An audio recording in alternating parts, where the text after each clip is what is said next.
நான் இன்னைக்கு பன்னீர் பட்டர் மசாலா செய்ய 4லேருந்து 5 மீடியம் சைஸ் தக்காளி, 2 பெரிய வெங்காயம், 5 பல் பூண்ட பொடி பொடியா கட் பண்ணி எடுத்து வச்சிருக்கேங்க.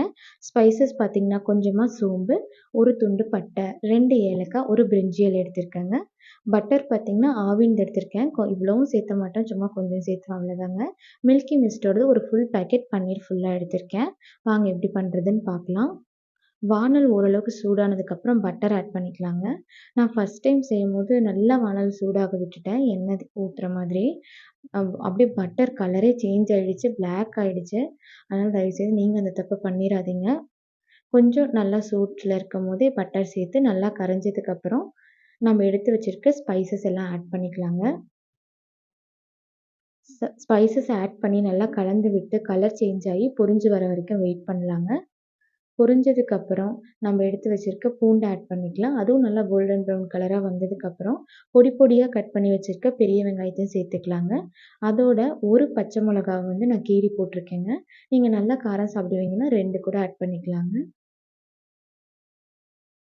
வெங்காயம் நல்லா கோல்டன் ப்ரவுன் கலர்ல வரணுங்க. நல்லா கலர் சேஞ்ச் ஆகுற வரைக்கும் வெயிட் பண்ணலாம்.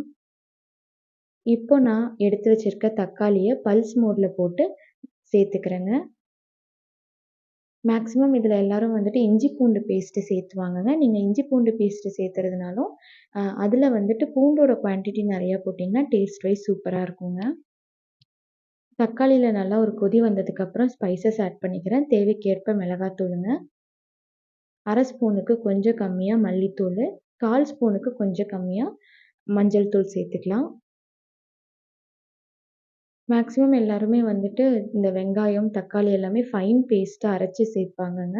நான் வந்துட்டு இந்த கொரகொரப்பு கன்சிஸ்டன்சில தான் செய்வேன். டேஸ்ட் வைஸும் சூப்பரா இருக்கும். கண்டிப்பா ட்ரை பண்ணி பாருங்க. டிஃப்ரெண்ட்டா இருக்கும். அவ்வளோதாங்க. ஸ்பைசஸ் எல்லாம் சேர்த்து நல்லா தண்ணி சுண்டி எண்ணெய் பிரிஞ்சு வர வரைக்கும் வெயிட் பண்ணலாம். அந்த கேப்ல நான் இன்னைக்கு 15 அ முந்திரி எடுத்திருக்கேங்க. குவான்டிட்டிக்கு சொல்றேன். அத நல்லா ஃபைன் பேஸ்ட்டா அரைச்சு எடுத்துக்கலாம். தண்ணி சேர்த்து நல்லா ஃபைன் பேஸ்ட்டா அரைச்சுக்கோங்க. அப்பதான் நம்மளுக்கு அந்த க்ரீமி கன்சிஸ்டன்சி வரும்.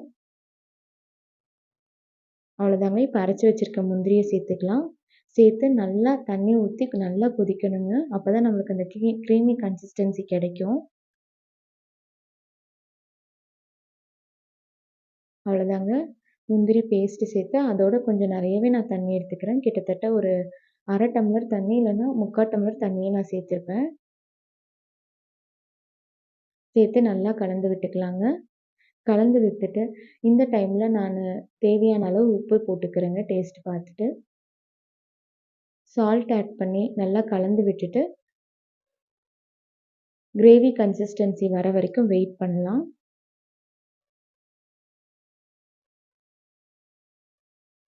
அவ்வளோதாங்க. நல்லா கிரேவி கன்சிஸ்டன்சி வந்துருச்சு. இப்ப வந்துட்டு நான் பன்னீர வந்துட்டு குட்டி குட்டி ஸ்லைசஸா கட் பண்ணி வச்சிருக்கேன் பீஸஸா. அத நான் இப்ப சேர்த்துக்கிறேன். ஒண்ணொண்ணா ஆட் பண்ணிக்கலாங்க.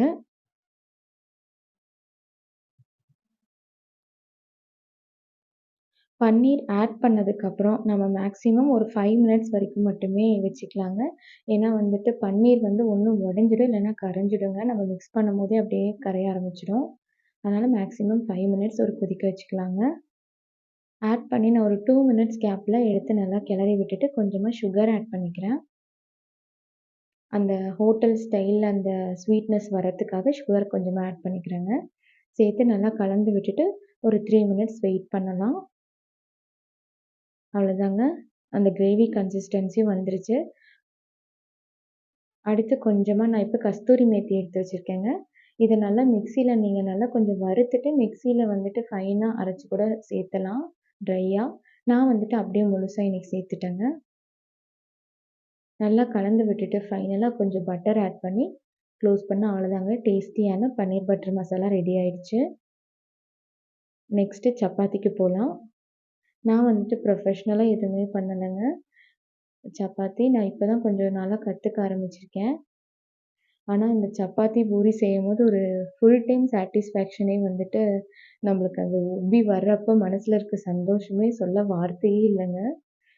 நான் எத்தன டைம் செஞ்சாலும் அந்த உப்பி வரப்ப வர சந்தோஷம் அப்படி இருக்குங்க.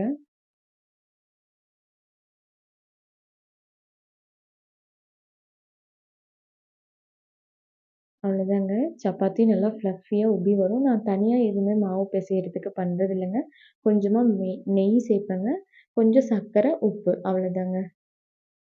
நான் பார்த்த வரைக்கும் இது இல்லனாலும், நீங்க எந்த அளவுக்கு மாவ நார்மலா பெசஞ்சு எந்த அளவுக்கு ஊற வைக்கிறீங்களோ, அந்த அளவுக்கு சப்பாத்தி சாஃப்ட்டா வருங்க.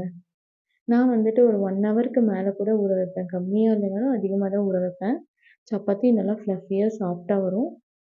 கொஞ்சம் கொஞ்சமா தண்ணி ஆட் பண்ணி நல்லா பெசஞ்சுட்டு, ஒரு 1 1/2 ஹவர்ஸ் ஊற வச்சுப்பேன். அவ்வளோதாங்க.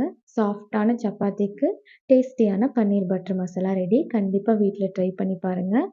நாளைக்கு என்ன பண்ண போறோங்கிறத நெக்ஸ்ட் வீடியோல பார்க்கலாம். அதுவரைக்கும் டோன்ட் ஃபர்கெட் டூ